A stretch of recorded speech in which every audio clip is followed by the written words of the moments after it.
पिताहमस्य जगतः माता धाता पितामहः।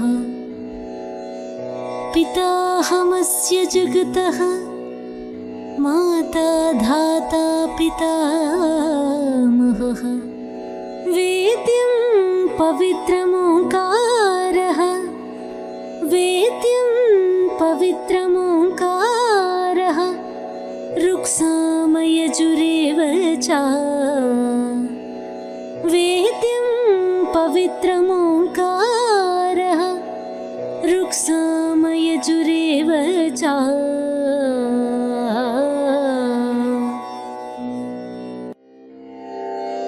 पितासि लोकस्य चराचरस्य त्वमस्य पूज्यश्च गुरुर्गरीयान्। पितासि लोकस्य चराचरस्य त्वमस्य पूज्यश्च गुरुर्गरीयान्। न त्वत्समोऽस्त्यभ्यधिकः कुतोऽन्यो न त्वत्समोऽस्त्यभ्यधिकः कुतोऽन्यो लोकत्रयेऽप्यप्रतिमप्रभाव। न त्वत्समोऽस्त्यभ्यधिकः कुतोऽन्यो लोकत्रयेऽप्यप्रतिमप्रभाव। ओम शांति। श्रीमद् भगवद गीता में आस्था एवं रुचि रखने वाले सभी भाई और बहनों को सादर प्रणाम। भगवान उवाचा तमसोमा ज्योतिर्गमया। इस कार्यक्रम में आपका फिर से स्वागत है। भगवान के असाधारण गुणों के मुख्य विषय पर हमने पिछले 25 एपिसोड्स से भगवान के 4 असाधारण गुणों पर 100% गीता द्वारा प्रकट किए गए स्पष्ट प्रमाणों के आधार पर चर्चा कर रहे हैं। 80वां एपिसोड से हमने भगवान के 6ठे असाधारण गुण एक भगवान ही पतित पावन है पर चर्चा जारी रखते हुए पिछले एपिसोड में 3रा अध्याय का 40वां श्लोक में प्रकट गहन तत्व पर व्यापक चर्चा की गई थी, जिसमें हमने काम वासना या सेक्स लस्ट अर्थात लैंगिक इच्छा के मूल स्रोत के बारे में चर्चा की थी। काम वासना पर अब तक की गई हमारी व्यापक चर्चा के आधार पर गीता प्रेमियों को एक बात को स्पष्ट रूप से पहचानना अति आवश्यक है। वह क्या है? जबकि भगवान से हे पतित पावन शब्दों द्वारा प्रार्थना करते आ रहे हैं कि आप आए और हम पतितों को पावन बनाए, क्या आपने कभी यह जानने की कोशिश किया है कि लोगों को पतित बनने का मूल कारण क्या है? स्वयं भगवान ने कई श्लोकों के माध्यम से यह घोषणा की है कि काम, क्रोध, लोभ, मोह, अहंकार नामक 5 विकारों में से काम वासना या सेक्स लस्ट अर्थात लैंगिक इच्छा ही मनुष्यों को पतित बनने का मूल कारण है। इस अकाट्य एवं निर्विवाद सत्य को वर्तमान समय के अधिकांश मनुष्य या भक्तों द्वारा आज तक भी नजरअंदाज या हल्के में लिया गया है। काम वासना पर हमारी चर्चा को जारी रखते हुए इस एपिसोड में हम 2 प्रश्नों का उत्तर पाने का प्रयास करते हैं। वह 2 प्रश्न क्या है? पहला प्रश्न, यदि भगवान की आज्ञा अनुसार काम वासना का पूरी तरह से त्याग नहीं किया तो मनुष्यों को क्या गंभीर परिणाम भुगतने पड़ेंगे? और दूसरा प्रश्न, लोगों के मन एवं बुद्धि में काम वासना के प्रति वैराग्य वृत्ति जगाकर इस महाशत्रु पर विजय पाने के लिए भगवान ने कौन सी सहज युक्ति बताई है? हम एक अद्भुत एवं अद्वितीय श्लोक द्वारा प्रकट किए गए गहन तत्व पर चर्चा करने जा रहे हैं, जो इन 2 प्रश्नों के सच्चे और सटीक उत्तर स्पष्ट करता है। गीता प्रेमियों को विशेष ध्यान देना चाहिए। वह 3रा अध्याय का 41वां श्लोक है। पहले वह श्लोक सुने।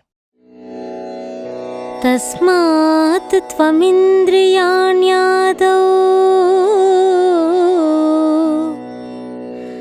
तस्मात् त्वमिन्द्रियाण्यादौ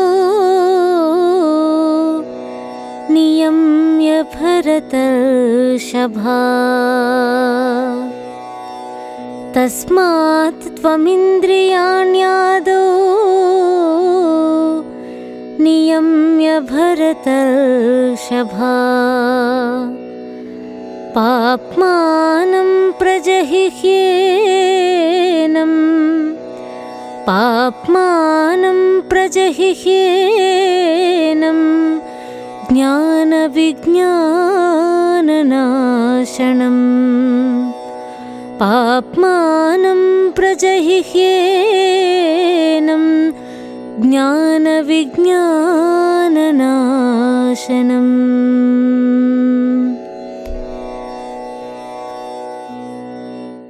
आइए सबसे पहले इस श्लोक में शब्दों के अर्थ को समझने का प्रयास करें।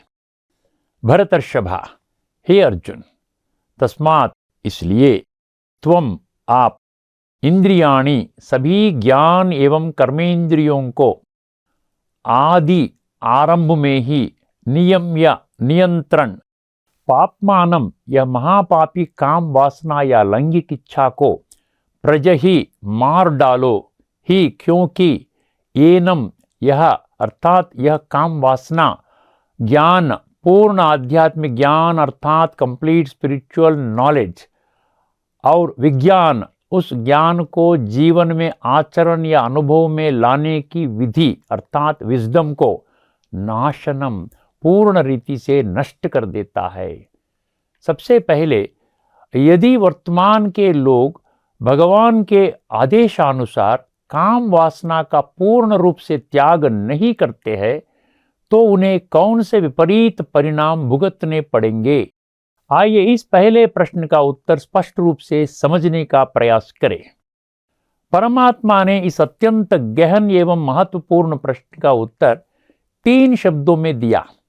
वे 3 शब्द कौन से हैं? ज्ञान विज्ञान नाशनम, अर्थात भगवान द्वारा गीता के माध्यम से प्रकट किया गया संपूर्ण आध्यात्मिक ज्ञान और उस ज्ञान को जीवन में आचरण या अनुभव में लाने का विज्ञान अर्थात नॉलेज एंड विजडम, इन दोनों को नष्ट करने की शक्ति इस काम वासना में है। इसी सत्य की ज्ञान विज्ञान नाशनम 3 शब्द स्पष्ट रीति से पुष्टि करते हैं। इसमें ज्ञान और विज्ञान शब्द अत्यंत महत्वपूर्ण है। इन शब्दों का अर्थ पहले ही कई बार आपके ध्यान में ला चुके हैं, लेकिन इन शब्दों के महत्व को ध्यान में रखते हुए आइए इन शब्दों के अर्थ को फिर से संक्षेप में समझने का प्रयास करें। ज्ञान और विज्ञान। आइए सबसे पहले ज्ञान शब्द पर विचार करें। वर्तमान समाज के अधिकांश लोग अब तक धार्मिक जगत में मनुष्यों को उपलब्ध विभिन्न धर्म ग्रंथ या शास्त्रों की शिक्षाओं को ज्ञान के रूप में समझ चुके हैं। मिसाल के तौर पर हिंदू लोग वेद, उपनिषद, ब्रह्मसूत्र, पुराण, रामायण, महाभारत, महाकाव्य आदि द्वारा प्रकट की गई बातों को ज्ञान के रूप में मानते हैं। इसी प्रकार ईसाई लोग होली बाइबल, मुस्लिम लोग होली कुरान, सिख लोग गुरु ग्रंथ साहिब, बौद्ध लोग धम्मपादा आदि धर्म ग्रंथों में बताया गया शिक्षाओं को भगवान द्वारा प्रकट ज्ञान के रूप में मानते हैं। जो लोग उस ज्ञान को भली भांति समझते हैं और उसे प्रवचनों के माध्यम से जन जन तक पहुंचाते हैं, उन्हें ज्ञानी या विद्वान या पंडित के रूप में मानकर सम्मानित किया जाता है।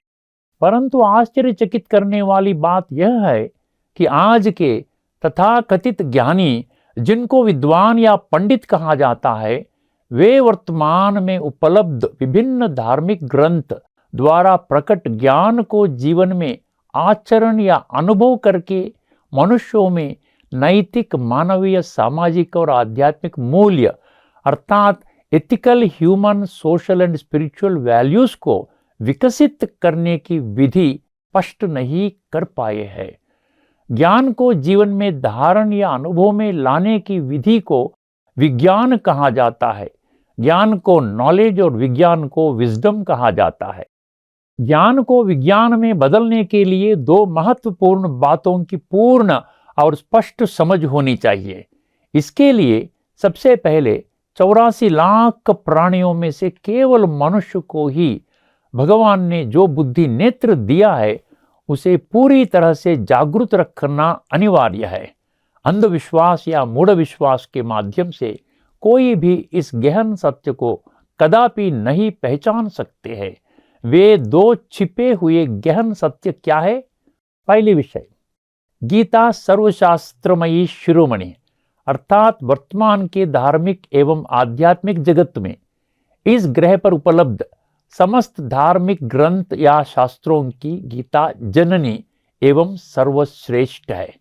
दूसरे विषय, जैसा कि गीता के तीसरा अध्याय का 21, 31 और 9वें अध्याय का दूसरा श्लोक, इन तीनों श्लोकों के माध्यम से स्वयं भगवान ने इस सच्चाई को स्पष्ट रीति से पुष्टि किया है। गीता ज्ञान वर्तमान के लोगों को जीवन में आचरण या अनुभव करने के लिए ही 100% निर्धारित है। यह एक अकाट्य एवं निर्विवाद सत्य है, चाहे कोई माने या ना माने। इन दो सच्चाइयों को लोग कम से कम अब से पहचानना चाहिए। परंतु सभी को आश्चर्यचकित करने वाली बात यह है कि आज के गीता प्रेमी एवं गीता प्रचारक भी इन सूक्ष्म सत्यों को अनदेखा कर देते हैं या हल्के में लेते हैं। फलस्वरूप जैसा कि वर्तमान समय में देखा जाता है, गीता को 100% पठन, पारायण, श्रवण और प्रचार प्रसार करने तक ही सीमित कर दिया गया है। आचरण या अनुभव शब्दों का आज के समाज में कोई मूल्य नहीं रह गया है। आज के समाज के लोग 100% अंधविश्वास या मूढ़ विश्वास में चलने के कारण आज तक भी ज्ञान की सत्य एवं सटीक परिभाषा जो स्वयं भगवान ने गीता में स्पष्ट किया है उसको नहीं पहचान पाए हैं। इस विषय में लोगों की अज्ञानता ही आज की समाज में दिन ब दिन नैतिक, मानवीय, सामाजिक एवं आध्यात्मिक मूल्यों के पतन का मूल कारण है। अब हम गीता के माध्यम से भगवान द्वारा बताई गई ज्ञान की सही और सटीक परिभाषा को समझने का प्रयास करेंगे। जैसा कि हम पहले ही कई बार आपके ध्यान में ला चुके हैं, गीता द्वारा प्रकट किया गया मूल आध्यात्मिक सिद्धांत यह है कि इस ग्रह पर रह प्रत्येक मनुष्य का व्यक्तित्व दो स्वतंत्र प्रणालियों से बना है। एक तो स्थूल विनाशी शरीर और दूसरा उस शरीर का मालिक के रूप में सूक्ष्म अविनाशी आत्मा है। अर्थात मैं आत्मा हूं और यह शरीर मेरा है, यह ज्ञान है, और मैं शरीर हूं इस भावना के साथ 24 घंटे 365 दिन जीना अज्ञान है। यह देह क्षेत्र अर्थात खेत है और आत्मा क्षेत्रज्ञ अर्थात खेत का मालिक है। इस सत्य को गीता के 13वां अध्याय का पहला श्लोक स्पष्ट रीति से पुष्टि की है। देह और देह का मालिक जिसको आत्मा कहते हैं वह एक नहीं जैसा कि वर्तमान के लोग समझते हैं, बल्कि अलग अलग है। यह गुह्य सच्चाई को पहचानना ही ज्ञान है। ज्ञान की सच्ची और सटीक परिभाषा स्वयं भगवान ने गीता के 13वां अध्याय का दूसरा श्लोक की क्षेत्र क्षेत्रज्ञयोः ज्ञानम यत्त ज्ञानम मतम मम पंक्ति के माध्यम से पूर्ण अधिकार के साथ स्पष्ट किया है। ज्ञान का इस परिभाषा के विपरीत वर्तमान में मनुष्यों द्वारा अर्जित किसी भी ज्ञान को अज्ञान माना जाना चाहिए। 13वां अध्याय का 11वां श्लोक में अज्ञानम यदतो अन्यथा शब्द यह स्पष्ट करता है। यह एक और अकाट्य एवं निर्विवाद सत्य है, चाहे कोई इससे सहमत हो या ना हो। इस अवसर पर जैसा कि पहले ही कई बार आपके ध्यान में ला चुके हैं, परमात्मा ने 7वां अध्याय का 19वां श्लोक में सभी मानव जाति के लिए एक कड़ी और महत्वपूर्ण चेतावनी दी है। वह चेतावनी क्या है? सृष्टि का वर्तमान चक्र अपने अंतिम चरण में पहुंच गया है।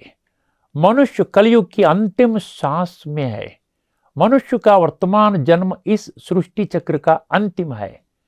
बहुत जल्द ही इस धरती पर युग परिवर्तन होने वाला है। कलियुग, जिसे नरक कहा जाता है, इस स्थान पर नरक की जगह सत्युग की स्थापना होने वाली है, जिसे स्वर्ग कहा जाता है। सृष्टि चक्र का यह समय अत्यंत महत्वपूर्ण है। युग परिवर्तन का समय है, सारी संसार परिवर्तन का समय है, परमात्मा अवतरण का समय है, सतधर्म की स्थापना एवं अधर्म का विनाश का समय है। यह समय की पुकार और भगवान की पुकार मानना चाहिए, अर्थात call of time and call of God. इस गुह्य एवं महत्वपूर्ण सच्चाइयों को सुना अनसुना या नजरअंदाज करने वालों को गंभीर रीति से पछताना पड़ेगा। इन सच्चाइयों को नहीं पहचानने का कारण मनुष्यों का वर्तमान जन्म और वर्तमान समय दिन ब दिन सबसे अधिक संकटपूर्ण होता जा रहा है। परंतु जैसा कि 7वां अध्याय 19वां श्लोक की वासुदेवम सर्वमिति समहात्मा सुदुर्लभः पंक्ति स्पष्ट करती है, इन रहस्यमय सत्यों को केवल बुद्धि नेत्र जागृत करने वाले बहुत कम संख्या के भक्त ही पहचान पाएंगे। अब इस श्लोक में तस्मात्त्वम् इंद्रियाण्यादौ नियम्य भरतर्षभा और पाप्मानं प्रजह्येनं शब्द वर्तमान के मनुष्यों के मन एवं बुद्धि से काम वासना को पूरी तरह से मुक्त होने के लिए भगवान द्वारा निर्धारित एकमात्र मार्गदर्शक सिद्धांत को स्पष्ट करता है। इन शब्दों के माध्यम से वर्तमान समय के लोगों की आध्यात्मिक उन्नति के लिए स्वयं भगवान ने इंद्रियों पर पूर्ण विजय प्राप्त करने का आदेश जारी किया है। काम वासना या सेक्स लस्ट अर्थात लैंगिक इच्छा को त्यागने का यह एक ही विधि भगवान ने बताया है। जैसा कि हमने पिछले एपिसोड में विस्तार से चर्चा की थी कि आज के मनुष्य आध्यात्मिक रूप से गिरने का एकमात्र कारण यह इंद्रियों के गुलाम बनना ही है। अतः वर्तमान अत्यंत जटिल समय को ध्यान में रखते हुए स्वयं भगवान का यह आदेश है कि समस्त मानव जाति को सबसे पहले अपनी इंद्रियों पर पूर्ण नियंत्रण प्राप्त करना चाहिए। तस्मात्त्वम् इंद्रियाण्यादौ नियम्य भरतर्षभा पंक्ति इसी आदेश को स्पष्ट करती है। मनुष्यों ने जन्मों जन्म किए हुए पाप, नीच, निकृष्ट एवं भ्रष्ट कर्म के फलस्वरूप आत्मा में निहित तामसिक संस्कारों को सात्विक में परिवर्तन करने के लिए इंद्रिय नियंत्रण मुख्य भूमिका निभाता है। इस मुद्दे की गंभीरता गीता के लगभग 50 श्लोक स्पष्ट रूप से समर्थन करता है। हम आपके ध्यान में कम से कम 40 श्लोकों में प्रकट गहन तत्व ला रहे हैं, जो स्पष्ट रूप से इस रहस्यमय सत्य का समर्थन करता है। परंतु इस बात की गंभीरता को केवल वही लोग समझ सकेंगे जिन्होंने बुद्धि नेत्र को जागृत किया है। गीता प्रेमियों को इन श्लोकों पर ध्यान देना चाहिए। दूसरा अध्याय 14वां श्लोक, विषयेंद्रिय संयोग में प्राप्त सुख और दुख शाश्वत नहीं है। 15वां श्लोक, विषयेंद्रिय संयोग से प्राप्त सुख और दुख से जो चलायमान नहीं होता, ऐसा वीर पुरुष ही मोक्ष के योग्य है। 58वां श्लोक, जैसे कछुआ अपने अंगों को चारों ओर से मोड़ लेता है, वैसे ही जिसने अपनी इंद्रियों को सभी इंद्रिय विषयों से हटा लेता है, उस मनुष्य की बुद्धि स्थिर हो जाती है। 59वां श्लोक, परमात्मा को प्राप्त करने वाला स्थित प्रज्ञ ही इंद्रिय सुखों से सदा अनासक्त होगा। 60वां श्लोक, इंद्रिया इतना महान शक्तिशाली है जो बुद्धि नेत्र को जागृत करके स्वीय नियंत्रण करने वाला साधक का मन को भी इंद्रिया उनके तरफ खींच लेता है। 61वां श्लोक, केवल उन लोगों की बुद्धि स्थिर होती है जो पूरी तरह से इंद्रियों को वश में कर लेते हैं और अपना बुद्धि को परमात्मा पर केंद्रित करते हैं। अब आते हैं 62 और 63वां श्लोक, आध्यात्मिक ज्ञान उन मनुष्यों के बुद्धि में नहीं ठहरता है जो ज्ञानेंद्रिय एवं कर्मेंद्रियों के प्रभाव से सदा विषय विकारों का चिंतन में डूबे रहते हैं। इस कारण उनका जीवन भ्रष्ट हो जाएगा। 64 और 65वां श्लोक। केवल बहुत कम आत्मानुभूति स्थिति प्राप्त करने वाले प्रबुद्ध लोग राग और द्वेष से मुक्त होते हैं और इंद्रियों के माध्यम से इंद्रिय विषयों को ग्रहण करने के बावजूद मन की शांति प्राप्त करते हैं और उनके सारे दुख दूर हो जाएंगे, क्योंकि उनका बुद्धि योग परमात्मा में स्थिर रहता है। अब आते हैं 66वां श्लोक। जो मनुष्य इंद्रिय और मन को वश में नहीं कर सकते, उनका बुद्धि स्थिर नहीं हो सकती और वे परमात्मा को कदापि प्राप्त नहीं कर सकेंगे। वे लोग सुख एवं शांति को सदा काल के लिए अनुभव नहीं कर सकेंगे। 67वां श्लोक। जिस प्रकार वायु जल में तैरने वाली नाव को धकेल देती है, उसी प्रकार इंद्रिय विषयों में विचरण करने वाली इंद्रियों में से मन एक इंद्रिय के साथ भी होता है। वह एक इंद्रिय मनुष्य की बुद्धि अर्थात उनका विवेक शक्ति को नष्ट कर देता है। 68वां श्लोक। जिस मनुष्य ने इंद्रियों को इंद्रिय विषयों से पूर्णतया रोक लिया है, उसका मन स्थिर रहता है। अब आते हैं 3रा अध्याय 6वां श्लोक। जो लोग बाहरी कर्मेंद्रियों को वश में रखते हुए मन में इंद्रिय विषयों की चिंतन करते हैं, वे स्वयं को धोखा देते हैं। उन्हें धोखाबाज कहते हैं। 7वां श्लोक। इसके विपरीत जो मनुष्य मन से अपनी ज्ञान इंद्रियों को वश में करता है और कर्मेंद्रियों से निष्पक्ष भाव से कार्य करता है, वह श्रेष्ठ माना जाता है। 16वां श्लोक। जो लोग सृष्टि के इस परंपरागत चक्र के अनुसार खुद को बदलने की 100% उपेक्षा करते हैं और अपना जीवन केवल इंद्रिय सुखों में लिप्त होकर बिताते हैं, वे महान पापी है। ऐसे लोगों का जीवन व्यर्थ है। 34वां श्लोक। हर इंद्रिय विषय में राग और द्वेष निहित है। मनुष्य को इन दोनों के अधीन नहीं रहना चाहिए, क्योंकि मनुष्यों के आध्यात्मिक विकास में यह दोनों विघ्न कारक और कट्टर शत्रु है। 40वां श्लोक। इंद्रिय, मन एवं बुद्धि काम वासना या सेक्स लस्ट अर्थात लैंगिक इच्छा का निवास स्थान है। यह मन, बुद्धि एवं इंद्रियों के माध्यम से ज्ञान को ढक लेता है और जीवात्मा को मोहित कर देता है। 42वां श्लोक। इंद्रियां स्थूल शरीर से अधिक शक्तिशाली है, मन इंद्रियों से श्रेष्ठ है, बुद्धि मन से बेहतर है। इस बुद्धि से अत्यधिक श्रेष्ठ सूक्ष्म आत्मा है। अब आते हैं 4वां अध्याय 26वां श्लोक। जिन योगी का मन संयम में रहता है, वे शब्द, स्पर्श आदि इंद्रिय विषयों के प्रभाव में नहीं आते। 27वां श्लोक। जो लोग ज्ञान के आधार पर इंद्रियों को वश में करते हैं, उनके बुद्धि में परमात्मा सदा निवास करता है। 39वां श्लोक। यदि कोई गीता के माध्यम से भगवान द्वारा दिए गए ज्ञान पर ध्यान देता है, तो वह इंद्रियों पर पूर्ण विजय प्राप्त कर सकता है। अब आते हैं 5वां अध्याय 7वां श्लोक। जिस योगी ने इंद्रियों पर पूर्ण विजय प्राप्त कर ली है, उसे कर्म नहीं बांधते। 8 और 9वें श्लोक। सदैव भगवान का स्मरण करते हुए जो कर्म करता है, उस पर इंद्रियों का दुष्प्रभाव नहीं पड़ेगा। 11वां श्लोक। कर्मयोगी अनासक्त होकर शरीर, मन, बुद्धि एवं इंद्रियों का उपयोग केवल आत्मशुद्धि के लिए ही करनी चाहिए। 27 और 28वां श्लोक। बाहरी सुखों के बारे में न सोचने वाले कर्म योगियों का मन, बुद्धि और इंद्रियां नियंत्रण में रहती है।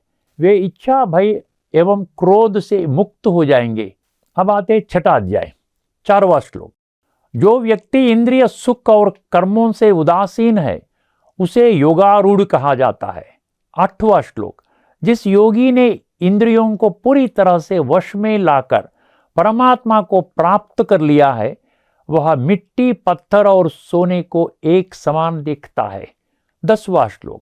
जिन्होंने शरीर, इंद्रिय और मन को पूरी तरह से काबू में लाते हैं, केवल वे ही परमात्मा प्राप्ति के पात्र है। 12वां श्लोक। एकाग्र मन से इंद्रियों की गतिविधियों को नियंत्रित करने से ही आत्मशुद्धि होती है। 21वां श्लोक, आत्मानंद इंद्रिय सुख से परे होता है। इस गुप्त सत्य को बुद्धि नेत्र को जागृत करने से ही महसूस किया जा सकता है। 24वां श्लोक, मन के माध्यम से इंद्रियों को इंद्रिय विषयों से पूरी तरह से नियंत्रित किया जाना चाहिए। अब आते 10वां अध्याय, 4वां श्लोक, इंद्रिय संयम केवल भगवान द्वारा गीता के माध्यम से सिखाए गए ज्ञान से ही संभव है। 12वां अध्याय का 4वां श्लोक, जिसने इंद्रियों को पूरी तरह से वश में कर लिया है वह परमात्मा की प्राप्ति का पात्र बनेंगे। 13वां अध्याय का 8वां श्लोक, इंद्रियों के प्रति पूर्ण वैराग्य वृत्ति को प्राप्त करना आध्यात्मिक ज्ञान प्राप्त करने का मुख्य साधन है।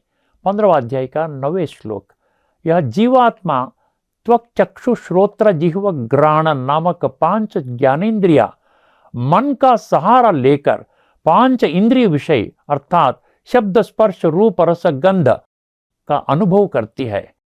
अब आते 18वां अध्याय का 33वां श्लोक, निश्चय बुद्धि में मन प्राण एवं इंद्रिय क्रियाओं को धारण करने वाली शक्ति को सात्विक धृति कहते हैं। वही अध्याय का 51वां श्लोक, परमात्मा का प्राप्ति का पात्र वही बनता है जो इंद्रियों को इंद्रिय विषयों के आकर्षण से दूर रख सकता है। यदि इस एपिसोड की व्यापक चर्चा को ध्यान में रखा जाए तो इस श्लोक में प्रकट गहरा तत्व सबसे आसानी से समझा जा सकता है। भगवान वाचा, इसीलिए हे अर्जुन, सबसे पहले इंद्रियों पर पूर्ण नियंत्रण प्राप्त करे और इस महान पापी और दुर्जयी काम वासना या सेक्स लस्ट अर्थात लैंगिक इच्छा पर पूर्ण विजय प्राप्त करे। यह आज के लोगों का सबसे बड़ा दुश्मन है। यह विकार लोगों की आध्यात्मिक विकास में बाधक है। गीता के माध्यम से स्वयं भगवान द्वारा सिखाए गए पूर्ण आध्यात्मिक ज्ञान और विज्ञान अर्थात स्पिरिचुअल नॉलेज एंड विजडम को पूरी तरह से नष्ट करने की शक्ति वर्तमान समय में इस काम वासना में है। आइए इस एपिसोड में चर्चा यही समाप्त करें। आगामी एपिसोड में एक भगवान ही पतित पावन है विषय पर चर्चा जारी रखते हुए हम 2 अद्भुत एवं दिलचस्प श्लोकों में निहित गहन तत्व पर चर्चा करने जा रहे हैं जो काम वासना या सेक्स लस्ट अर्थात लैंगिक इच्छा को जड़ से खत्म करने में आत्मा और बुद्धि की अनूठी भूमिका को स्पष्ट करता है। तब तक के लिए सभी को नमस्कार। लोका समस्ता सुखिनो भवन्तु। ओम शांति।